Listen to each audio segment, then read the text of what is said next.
Magandang gabi po, Luzon, Visayas at Mindanao. Kahit pinalawig na ngayong holiday ang pamamahagi, bigo pa rin makakuha ng ilang tricycle driver sa Metro Manila ang 5,000 pisong ayuda. May isang kinamatayan na lamang ang ayuda dahil nasa ospital at hindi personal na nakapunta para makuha ito. Ang paliwanag dyan ng DSWD sa pagtutok ni Ian Cruz. Sobrang bigat, sir. Lalo na ngayon nandiyan si Papa. Hindi niya man lang naramdaman or nakuha yung... Ganoon na lang ang hinagpis ni Shekina sa pagpanaw ng amang si Jimmy Gariga kahapon. Hindi na niya nakuha ang inaasahang ayuda, gayong 3 dekada na siyang namamasada ng tricycle bilang kasapi ng Batasan Tricycle Operators and Drivers Association sa Quezon City at nasa listahan naman ng benepisyaryo. Ang anak na si Shekina ang pumila para sa kanya simula noong Martes. Dahil Marso 2 pa siya labas-masok ng ospital at naka-nasogastric tube pa nga. Yung time po na yon, sabi ko, Pa, may ayuda ka.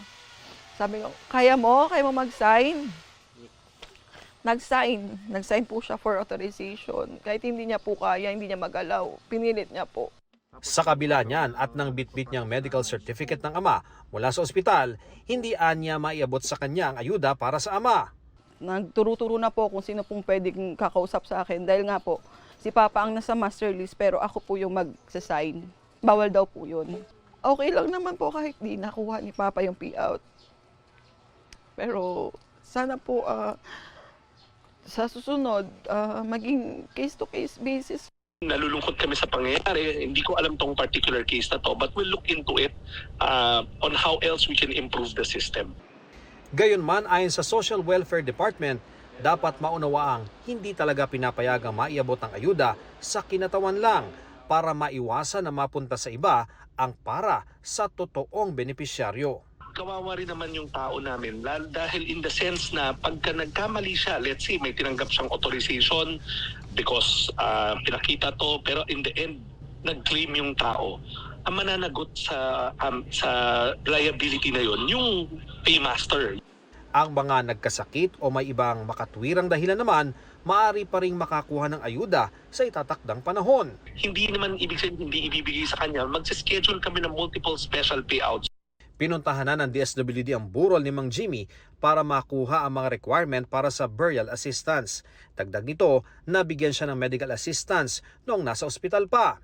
Hanggang kanina ay may mga tricycle driver pa ring hindi nakatanggap ng ayuda dahil wala sa listahan na inaayos pa ng City Hall. Ako po, wala pa po hanggang ngayon, 4 na araw na po eh.